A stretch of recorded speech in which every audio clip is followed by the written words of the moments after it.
নাস্তিক শাহবাগে থাকতে পারে, নাস্তিক ঢাবিতে থাকতে পারে, নাস্তিক খুলনায় থাকতে পারে, কিন্তু আবু জাহাল আবু লাহাব নাস্তিক ছিল না, বরঞ্চ তাদের কথা কোরআনে আছে, ওয়ালা ইন সালতাহুম মান খালাকাস সামাওয়াতি ওয়াল আরদ ওয়া সাখখারাশ শামসা ওয়াল কমার লা ইয়াকুলুন্না আল্লাহ। হে নবী, আপনি যদি ওদেরকে জিজ্ঞাসা করেন আসমান জমিন কে সৃষ্টি করেছে, চাঁদ সূর্য কে পরিচালনা করে, মুশরিক হয়েও জবাব দিবে আল্লাহ করে। তা আল্লাহই যদি করে, ইবাদত আল্লাহর কর না, এটা আর পারবে না। তার মানে আল্লাহর অস্তিত্বকে স্বীকার করে, কিন্তু সব জায়গায় আল্লাহর সামনে নিজেকে সঁপে দিতে পারে না। ইসলাম মানে কি? ইসলাম মানে আত্মসমর্পণ করা। মুসলিম কাকে বলে? মুসলিম তাকেই বলে যে আত্মসমর্পণ করেছে আল্লাহর সামনে। তাহলে এই বাংলাদেশের মধ্যেও ইসলাম কায়েমের প্রতি সবচাইতে বড় বাধা কোথায়? আরে সবচাইতে বড় বাধা এখানে, এই জাতির অধিকাংশ মানুষ আজও রাজি না আল্লাহর সামনে নিজেদেরকে সঁপে দিতে। এমনি তো মুরব্বী হারিয়ে ফেলছি আমরা। গত এক যুগের মধ্যে বাংলাদেশ বলতে গেলে অনেকটাই নেতৃত্ব শূন্য হয়ে যাচ্ছে। একের পর এক শুধু শূন্যতা বাড়ছে আর বাড়ছে। এখনো পর্যন্ত যে কয়েকজন উলামায়ে কেরাম আছেন, রব্বুল আলামিনের কাছে দিল খুলে, মন খুলে, প্রাণ খুলে এটাই দোয়া করি, আল্লাহ তাআলা আর এতিম না বানান আমাদেরকে। দীর্ঘকাল পর্যন্ত এই মানুষগুলোকে আল্লাহ নেক হায়াত দান করুন, যাতে করে এই জাতি আবারও নিজেদেরকে গুছিয়ে দাঁড়াতে পারে, কোমর মজবুত করে বাতিলের মোকাবেলা করতে পারে। কারণ ইসলাম বিরোধী অপশক্তি বড় শক্তি নিয়ে এবং ঐক্যবদ্ধ হয়ে ময়দানে নেমেছে ইসলাম আর মুসলিম উম্মাকে নিশ্চিহ্ন করবে বলে। এখন যদি মুরব্বীরা থাকে, তাদের অধীনে ঐক্যবদ্ধ হওয়া গোটা জাতির জন্য সহজ হয়। আর আমরা যদি ঐক্যবদ্ধ হয়ে যেতে পারি, এই দেশের অধিকাংশ তো আমরাই। নাস্তিক কয়টা? এই দেশে সেকুলার কয়টা? এই দেশে বামরাম কয়টা? এই দেশের অধিকাংশ মানুষ তো ধর্মপ্রাণ। যদি ধর্মপ্রাণ মানুষগুলোকে ঐক্যবদ্ধ করে কোমর সোজা করে একবার দাঁড়ানো যায়, ইনশাআল্লাহ সুম্মা ইনশাআল্লাহ আগামীর বাংলাদেশ ইসলামের বাংলাদেশ হবেই হবে, আগামীর বাংলাদেশ কোরআনের বাংলাদেশ হবেই হবে। দুনিয়ার বাতিল আমাদের এই দুর্বলতাগুলোকে কাজে লাগায়। যেখানে যেখানে দুর্বলতা, এগুলোকে খুঁজে বের করে করে ওরা ওই সমস্ত জায়গাগুলোতে আক্রমণ চালায়। আমাদের সবচাইতে বড় দুর্বলতার একটা জায়গা হলো আমাদের অনৈক্য। এই অনৈক্যকে ওরা আরো বেশি উস্কে দেয় এবং যেই পরিমাণ লড়াই করা দরকার ছিল বাতিলের বিপক্ষে, ওই লড়াইয়ের শক্তিগুলো নিজেদের ভেতরেই ব্যয় হয়ে যায়। ফলাফল আমরা মারামারি করতে থাকি, ফাঁকের ভেতর দিয়ে ওরাই ওদের ধান্দা হাসিল করে ফেলে। কিন্তু অতীত যা হওয়ার হয়েছে, এবার আমাদেরকে বাতিলের মোকাবেলায় যাতে হবেই হবে। এক নম্বর বিষয় হলো আল্লাহর রাসূল সাল্লাল্লাহু আলাইহি ওয়াসাল্লাম 40টা বছর পর্যন্ত এই মক্কায় যে অবস্থান করলেন, তার উপর প্রকাশ্যে হেরা গুহায় ওহী নাজিল হওয়ার আগে এই 40টা বছরে একটা মানুষও তো তাকে গালি দিল না, সমালোচনা করলো না, তার গায়ে হাত তুললো না, তাকে হত্যা করার জন্য কোনো ষড়যন্ত্র করলো না, তার সাথী সঙ্গীদেরকেও তাদেরকেও জুলুমের আওতায় আনলো না। কিন্তু 40টা বছর হওয়ার পর হঠাৎ করে কি এমন হয়ে গেল, আপন পর হয়ে গেল, যারা এতদিন বন্ধু ছিল তারাই দুশমনে পরিণত হলো। এমনকি সে আবু লাহাব, যে আবু লাহাব আল্লাহর রাসূলের জন্মে খুশি হয়ে নিজের বাদিয়ার দাসীটাকে পর্যন্ত আজাদ করে দিয়েছিল, সে আবু লাহাবই কিনা প্রকাশ্যে দাওয়াত দেওয়ার পরে পাহাড়ের চূড়ায় উঠে আল্লাহ রাসূল প্রতিটা গোত্রের নাম নিয়ে নিয়ে যখন আলাদা করে দাওয়াত দিলেন, সে আবু লাহাবই কিনা সবার আগে আঙ্গুল উঁচিয়ে উঁচিয়ে আল্লাহর নবীর শানে বেয়াদবি করলো। তাব্বান লাকা ইয়া মুহাম্মদ আলিহাযা জামাতানা, হে মুহাম্মদ ধিক্কার তোমাকে, তুমি কি আমাদেরকে জমা করেছো এই ফালতু কথা শোনানোর জন্য? নাউযুবিল্লাহি মিন যালিক। যার জবাবে আল্লাহ রাব্বুল আলামিন 30 নম্বর পরে আস্তে একটা সূরা নাজিল করে দিলেন, তাব্বাত ইয়াদা আবি লাহাবি ওয়া তাব। তো কি এমন হয়ে গেল যার জন্য আপন আপন মানুষগুলো, এই পরম প্রিয় মানুষগুলো পর্যন্ত দুশমনি করতে শুরু করলো? কিছু তো একটা হয়েছিল, তো সেই কিছুটা কি জিনিস? এটা যতদিন বুঝতে না পারবেন, ইসলামের সঙ্গে জাহেলিয়াতের মূল দ্বন্দ্বটা কোথায়, তাওহীদের সঙ্গে শিরকের মূল সংঘর্ষটা কোথায়, যুগে যুগে নবীদের সঙ্গে নেতার নেত্রীদের ঝামেলাটা কোথায়, কিছুতেই বুঝতে পারবেন না। বরং পুরো বিষয় ধোঁয়াশার ভেতরে থাকবে এবং নিজেও ইসলামের ব্যাপারে চরম অজ্ঞতার ভেতরে থাকবেন। পুরো ইতিহাস ঘাটেন, কোরআন মাজিদে তো সব নবীর নাম পাবেন না, মাত্র 24-25 জন নবীর নাম পাবেন পুরো কোরআন খোঁজাখুঁজি করলে।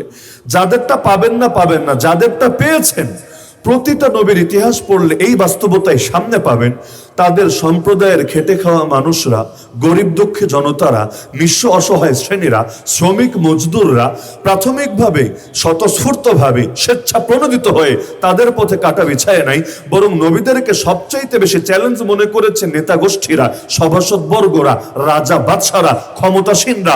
তারাই নবীদের বিরুদ্ধে ময়দানে নেমেছে এবং এই গরিব দুঃখী জনতা যেহেতু ওদের অধীনস্থ হয়ে আছে, এই জনতাকেও নবীদের বিরুদ্ধে কাজে লাগাতে চেয়েছে। তার মানে একটা বার্তা স্পষ্ট, আপনি যদি নবী ইব্রাহিমের জীবনেই পড়েন, নবী মুসার জীবনেই পড়েন, নবী ঈসার জীবনেই পড়েন, নবী মুহাম্মদ রাসূলুল্লাহ সাল্লাল্লাহু আলাইহি ওয়াসাল্লামের জীবনেই পড়েন, নবী নূহের জীবনেই পড়েন আলাইহিমুস সালাতু ওয়াস সালাম, যার জীবনেই পড়েন এই কমন চিত্রটা দেখতে পাবেন। কোন যুগে সেই বাতিলের নাম হয়তো ফেরাউন, কোন যুগে নাম হয়তো নমরুদ, কোন যুগে নাম হয়তো আবু জাহাল, আবু লাহাব, উতবা, শাইবা। কিন্তু কি ঝামেলা এই নেতাদের! এমনকি একটা শব্দ কোরআনের পাতায় পাতায় বারবার পাবেন, আল মালা, ওয়া ক্বাল আল মালাউ মিন কওমি ফিরআউন, মিম লাম হামজা, মালাউন। মালাউন মানে কি? সভাসদ বর্গ, রাষ্ট্রের বাদশার আশপাশে যারা থাকে, তার মন্ত্রী পরিষদের সদস্যরা, তার আমলারা, তার প্রশাসনিক কর্মকর্তারা। এই মালাউন শব্দটা বারবার পাবেন, প্রশংসার জায়গায় না, নিন্দার জায়গায়। এই মালাউন শ্রেণী ফেরাউনকে খেপিয়ে তোলে। কি জন্য? যাতে নবী মুসাকে হত্যা করে ফেলে, তার জন্য যাতে তার দেশের সব কিছুকে সে বন্ধ করে। এই যে যুগে যুগে এই জালেমরা নবীদেরকে চ্যালেঞ্জ মনে করে, কিসের জন্য? তার মানে এই দুনিয়ার বাতিলরা নবীদেরকে মূলত তাদের ক্ষমতার জন্য প্রতিদ্বন্দ্বী মনে করে। কারণ ক্ষমতার জন্য যদি প্রতিদ্বন্দ্বী মনে নাই করতো, তাহলে সবার আগে গরিব দুঃখী জনতাই তো নবীদের বিরোধিতা করা দরকার ছিল। কিন্তু দেখা যায় গরিবরা সবার আগে কালেমা পড়ে মুসলমান হয়ে যায়। এই বেলাল রাদিয়াল্লাহু আনহু, কি পরিচয় তার! এই যে আম্মার, ইয়াসির, খুবাইব, খাব্বাব রাদিয়াল্লাহু আনহুম আজমাইন, প্রথম যুগের মুসলমানদের ইতিহাস পড়লে এর মধ্যে কয়জন পাবেন একেবারে হাই প্রোফাইল ব্যক্তিত্ব? আর কিছু কিছু অবশ্যই ছিলেন। আবু বকর রাদিয়াল্লাহু আনহু আছেন, ওসমান রাদিয়াল্লাহু আনহু আছেন, ওমর রাদিয়াল্লাহু আনহু আছেন। কিন্তু বড় একটা অংশই তো এমন যারা আসলে সমাজ খুব নিম্ন শ্রেণী বাহ্যিক মানুষের চোখে। এমনকি নবী নূহ আলাইহিস সালামের জীবনে পড়লে দেখবেন তার সম্প্রদায় এসে আপত্তি করেছে এখানে যে তোমার উপর কিভাবে ঈমান আনবো। দেখো, ওয়াত্তাবাআকাল আরযালুন, তোমার অনুসারী হয়ে আছে সমাজের বি ক্লাসরা, সমাজের নিম্ন শ্রেণীরা। তা আমরা রাজা বাদশা হয়ে, আমরা এলিট হয়ে, আমরা সুশীল হয়ে, প্রগতিশীল হয়ে কিভাবে তোমাদের দলে ভিড়তে পারি, যখন তোমাদের দলে এই রকম গরিব দুঃখী জনতারা থাকে? তাহলে কি এমন কারণ আছে যেই কারণের জন্য তারা চ্যালেঞ্জ মনে করে নবীদেরকে? ওই কারণের নামই হলো লা ইলাহা ইল্লাল্লাহ। দলিল, আল্লাহ রাসূল সাল্লাল্লাহু আলাইহি ওয়াসাল্লাম যখন দাওয়াত দিতে শুরু করলেন, একদিন আবু জাহাল এই গং এসে ধরলো আবু তালেবকে, তোমার ভাতিজাকে থামাও। আল্লাহ রাসূলকে ডাকালেন, আবু তালেব দেখো তো তোমার এলাকার ময়মুরব্বীরা তোমার উপর ক্ষিপ্ত, তারা তোমাকে থেমে যেতে বলছে, কি করলে তুমি থামবা? আল্লাহ রাসূল বললেন, চাচা তাদেরকে বলে দেন, তারা যদি একটা মাত্র বাক্য মেনে নেয়, তাদের সাথে আমার আর কোনো দ্বন্দ্ব থাকবে না, আমাকে নিয়ে তাদের আর কোনো টেনশন করা লাগবে না। জাস্ট একটা বাক্য তারা মেনে নেক, আর কোন ধরনের কোনো সমস্যা এলাকার ভেতরে থাকবে না। আবু জাহাল মহা খুশি, বলে উঠলো, নাম ওয়া আবিকা আশরা, মুহাম্মদ তোমার বাপের কসম খেয়ে বললাম, বাক্য একটা না, বাক্য 10টা বলবো, একবার না, প্রয়োজনে 10 বার বলবো। লেকিন এক বাক্যের জন্য এত ঝামেলা করার কোনো দরকার আছে? কি বলা লাগবে জলদি বলে ফেলো। আল্লাহ নবী বললেন, তাহলে বলেন লা ইলাহা ইল্লাল্লাহ মুহাম্মাদুর রাসূলুল্লাহ। আবু জাহাল বলে উঠলো, এটা তো সম্ভব না। আজালাল আলিহাতা ইলাহা ওয়াহিদা ইন্না হাযা লাশাইউন উজাব। 23 নম্বর পরে সূরা সাদে আল্লাহ তাদের কথা উল্লেখ করে দিয়েছেন। তারা বলল, এত মাবুদকে মাত্র এক মাবুদে পরিণত করেছে, এত মাবুদ মিলেই পারে না আমাদের অভাব দূর করতে, আমাদের সমস্যা সমাধান করতে, মাত্র এক মাবুদ কি করবে? ইন্না হাযা লাশাইউন উজাব, এটা তো বড়ই আশ্চর্যজনক ব্যাপার, বড়ই বিস্ময়কর কথা। অথচ বিস্ময়কর ব্যাপার ছিল শিরিক করা, বিস্ময়কর ব্যাপার ছিল আল্লাহর খেয়ে আল্লাহর পরে তার অস্তিত্বকে নাকচ করা, অথবা তার সঙ্গে বহু দেবদেবীকে উপাসক এবং এগুলোকে অংশীদার বানিয়ে ফেলা। তো যেটাতে বিস্ময় করা দরকার ছিল সেটাতে না করে তাওহীদের দাওয়াতকে বিস্ময়ের দাওয়াত মনে করে ফেললো। তাহলে কি আছে লা ইলাহা ইল্লাল্লাহর মধ্যে? লা ইলাহা ইল্লাল্লাহ তো আমিও বলি, লা ইলাহা ইল্লাল্লাহ তো আপনিও বলেন, হ্যাঁ বলি, কিন্তু বাংলাদেশের মতো সংখ্যাগরিষ্ঠ যে মুসলিম দেশগুলো আছে, যেগুলোতে মুসলমান তো সংখ্যাগরিষ্ঠ বটে, কিন্তু দীর্ঘকাল ধরে ইসলামের শাসন না থাকতে সেকুলারিজম, ধর্মনিরপেক্ষতাবাদ রন্ধে রন্ধে ঢুকে গেছে। এরা লা ইলাহা ইল্লাল্লাহর অর্থটাকে অস্পষ্ট করে ছেড়েছে। এরা বোঝাতে চায় লা ইলাহা ইল্লাল্লাহ মানে খালি আল্লাহর জন্য নামাজ পড়বা, লা ইলাহা ইল্লাল্লাহ মানে খালি আল্লাহর জন্য রোজা রাখবা, লা ইলাহা ইল্লাল্লাহ মানে খালি আল্লাহর জন্য হজ করবা, লা ইলাহা ইল্লাল্লাহ মানে খালি আল্লাহর জন্য যাকাত দিবা, লা ইলাহা ইল্লাল্লাহ মানে শুধু আল্লাহর নামে কুরবানি করবা, লা ইলাহা ইল্লাল্লাহ মানে খালি আল্লাহর নামে মানত করবা, আল্লাহর নামে কসম করবা, লা ইলাহা ইল্লাল্লাহ মানে তোমার ব্যক্তি জীবনের ইবাদত বন্দেগী গুলো শুধুমাত্র আল্লাহর জন্য করবা, আর বাকি কোন জায়গায় আল্লাহকে স্পেস দিবা না। আল্লাহকে রাজনীতিতে স্পেস দেওয়া যাবে না, কারণ আল্লাহকে স্পেস যদি দাও তাহলে ঈশ্বরের অনুসারীরা কি বলবে, ভগবানের অনুসারীরা কি বলবে, দেবদেবের অনুসারীরা কি বলবে। তো যাতে করে ওরা ক্ষিপ্ত না হয়, এজন্য ঈশ্বরকেও স্পেস দিবা না, ভগবানকেও স্পেস দিবা না, দেবদেবীকেও স্পেস দিবা না, আল্লাহকে স্পেস দিবা না। তা আল্লাহকে যদি স্পেস না দেয়, রাজনীতি চলবে কি দিয়ে?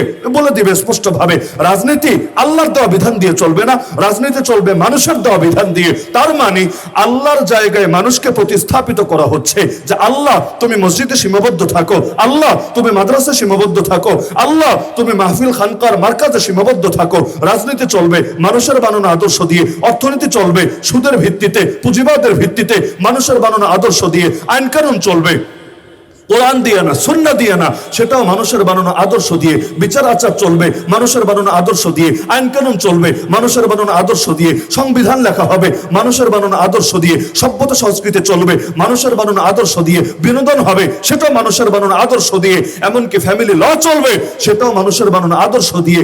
আল্লাহকে কোণঠাসা করে রাখা হবে খুবই ক্ষুদ্র একটা জায়গার ভেতরে। এভাবে অফার যদি আবু জাহালকে দেওয়া হতো, আবু জাহাল নারাজ হতো না, বলতো ঠিক আছে। কেন? কারণ হলো জাহেলি যুগে আল্লাহ নবী সাল্লাল্লাহু আলাইহি ওয়াসাল্লাম 40 বছরের দাওয়াত শুরু করার আগে যে ইবাদত করেন নাই বিষয়টা এমন না, লম্বা লম্বা ইবাদত করেছেন। হেরা গুহায় গিয়ে মাসের পর মাস কি করলেন? ইবাদতই তো করেছিলেন। আল্লাহ রাসূল সাল্লাল্লাহু আলাইহি ওয়াসাল্লাম হজের সময় হাজীদের খেদমত করেন নাই। আল্লাহ রাসূল সাল্লাল্লাহু আলাইহি ওয়াসাল্লাম বিভিন্ন সময়ে সামাজিক সেবামূলক সংগঠন হিলফুল ফজুল, এই যে হিলফুল ফজুলে কাজ করেছিলেন, এটাও তো নবুয়ত প্রকাশিত হওয়ার আগে। তাহলে আল্লাহ রাসূল আগে নামাজও পড়েছেন, রোজাও রেখেছেন, দান সদকাও করেছেন, হাজীদেরও খেদমত করেছেন, হাজীদেরও পানি পান করিয়েছেন। এমনকি আমার আগের আলোচক তো ঘটনা শোনাচ্ছিলেন, ওই যে হাজরে আসওয়াদ নিয়ে দ্বন্দ্ব লেগেছিল, আল্লাহ রাসূল সেই দ্বন্দ্বের সমাধানও করেছিলেন। এগুলোর কারণে কেউ তার উপর ক্ষিপ্ত হয় নাই। যদি নামাজের কারণে ক্ষিপ্ত হতো, আল্লাহ রাসূল যখন হেরা গুহায় গিয়ে নবীর উপর অ্যাটাক করে দিত, কই তখন তো মারলো না। তাহলে 40 বছর পর্যন্ত ইবাদতের জন্য কেউ মারলো না, কেউ ধরলো না, কারণ ইবাদত ওরাও করতো। ল্যাংটা হয়ে হজ করতো, ল্যাংটা হয়ে করুক আর কাপড় পরে করুক, হজ তো করতো। আরে ওরাও নামাজ পড়তো, যদিও কখনো সেজদা আল্লাহরে দিত আর কখনো দেবদেবীরে দিত। ওরাও দান সদকা করতো, যদিও দান সদকা করার ক্ষেত্রেও অনেক সময় তারা শিরিক করে ফেলতো, বিভিন্ন ভুল নীতি প্রয়োগ করতো। তার মানে মূল ঝামেলা ছিল নামাজে না, মূল ঝামেলা ছিল রোজায় না, মূল ঝামেলা ছিল হজে না, মূল ঝামেলা ছিল লা ইলাহা ইল্লাল্লাহ তাওহীদে। অর্থাৎ সব ক্ষেত্রে আল্লাহর একত্ব স্বীকার করার মাঝে ওরাও আল্লাহরে অস্বীকার করতো না, ওরা মানতো আল্লাহকে। নাস্তিক ছিল না, নাস্তিক শাহবাগে থাকতে পারে, নাস্তিক ঢাবিতে থাকতে পারে, নাস্তিক খুলনায় থাকতে পারে, কিন্তু আবু জাহাল আবু লাহাব নাস্তিক ছিল না। বরঞ্চ তাদের কথা কোরআনে আছে, ওয়ালা ইন সালতাহুম মান খালাকাস সামাওয়াতি ওয়াল আরদ ওয়া সাখখারাশ শামসা ওয়াল কমার লা ইয়াকুলুন্না আল্লাহ। হে নবী, আপনি যদি ওদেরকে জিজ্ঞাসা করেন আসমান জমিন কে সৃষ্টি করেছে, চাঁদ সূর্য কে পরিচালনা করে, মুশরিক হয়েও জবাব দিবে আল্লাহ করে। তা আল্লাহই যদি করে, ইবাদত আল্লাহর কর না, এটা আর পারবে না। তার মানে আল্লাহর অস্তিত্বকে স্বীকার করে, কিন্তু সব জায়গায় আল্লাহর সামনে নিজেকে সঁপে দিতে পারে না। ইসলাম মানে কি? ইসলাম মানে আত্মসমর্পণ করা। মুসলিম কাকে বলে? মুসলিম তাকেই বলে যে আত্মসমর্পণ করেছে আল্লাহর সামনে। তাহলে এই বাংলাদেশের মধ্যেও ইসলাম কায়েমের প্রতি সবচাইতে বড় বাধা কোথায়? আরে সবচাইতে বড় বাধা এখানে, এই জাতির অধিকাংশ মানুষ আজও রাজি না আল্লাহর সামনে নিজেদেরকে সঁপে দিতে। তারা নিজেদের বানানো জিনিসকে আল্লাহর জিনিসের সমান বা তার চাইতেও বেশি দামি বানিয়ে ফেলে। পতিতালয়কে আল্লাহ হালাল করেছেন নাকি হারাম? সবাই একমত আমার সাথে? যদি আল্লাহ হারামি করে থাকেন বাংলার জমিনে, পতিতালয়কে হালাল করলো কে?